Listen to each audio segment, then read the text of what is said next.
Bem, muito bom dia, companheiros, companheiras aqui presentes na Câmara.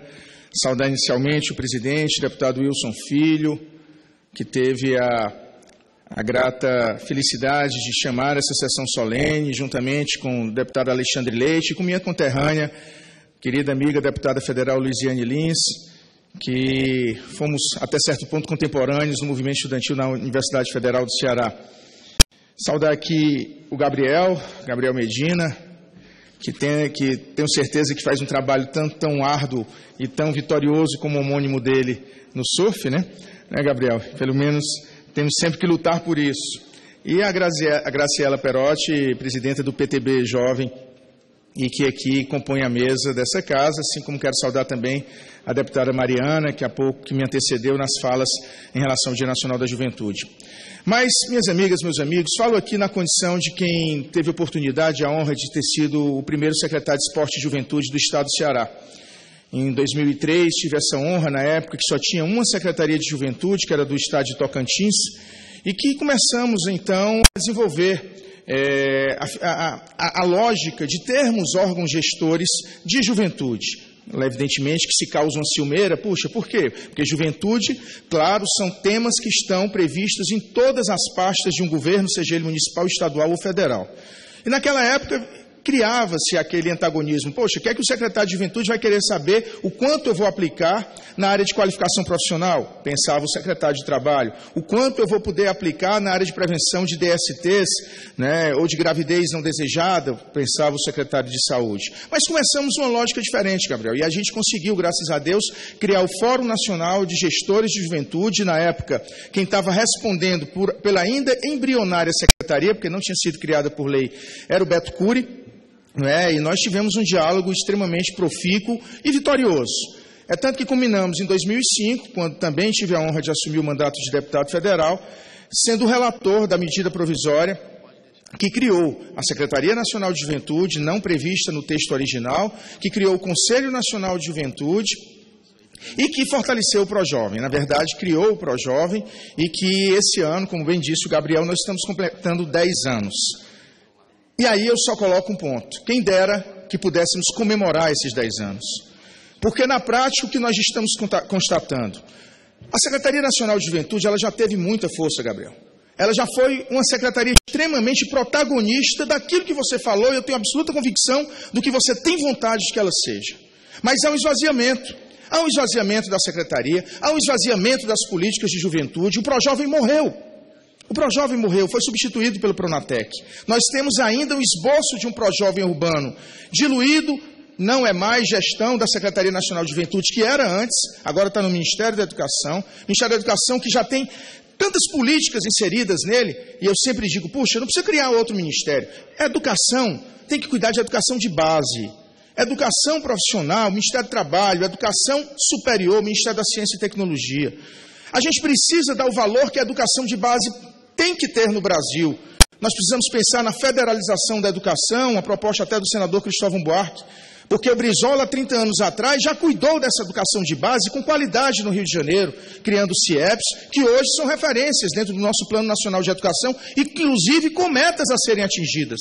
E como esse plano foi aprovado em 2013 para 2014, nós esperamos que ele efetivamente seja implementado até 2023, porque a gente viu aí o Plano Nacional de Juventude, ainda na época discutíamos, não conseguimos destinar metas, muito menos concretizá-las e muito menos vê-las sair daqui como um instrumento grandioso de uma política nacional de juventude.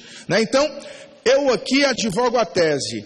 Juventude, claro, tem sempre que ser protagonista, e ela foi, de momentos importantíssimos da história do Brasil. Agora, a gente precisa cada vez mais dar esse empoderamento, não apenas nas palavras, mas na ocupação de espaços no parlamento, como aqui nós temos o Wilson, como temos o Alexandre, como temos a Luiziane, como temos a Mariana, como temos tantos deputados jovens que aqui contribuem, independente de posicionamento partidário, mas contribuem com seus pontos de vista. Legitimamente, jovens que vão às ruas, podemos questionar, eu sou do PDT, não fiz parte desses movimentos no último domingo, mas são legítimos, são absolutamente legítimos. Agora, precisamos evoluir na discussão, porque às vezes contribuir para o atraso e para o golpismo, isso sim pode ser questionado. Nós precisamos cada vez mais ter esse senso crítico. E a inquietude que a juventude sempre traz no coração, ela é indispensável para construir um Brasil que a gente sonha. Então, minhas amigas, meus amigos, acho que o momento, Gabriel, e aí eu faço um apelo a você, que é o nosso secretário nacional de juventude, que a gente faça uma grande concertação. Vamos aproveitar esses 10 anos. Me lembro bem que na época a medida provisória foi votada e aprovada e sancionada quase sem vetos pelo ex-presidente Lula, certo? Mas nós não tínhamos um parâmetro sequer etário para dizer o que é ser jovem no Brasil. Porque alguns advogavam a tese até 24, outros até 39, e na lei nós colocamos de 15 a 29 anos.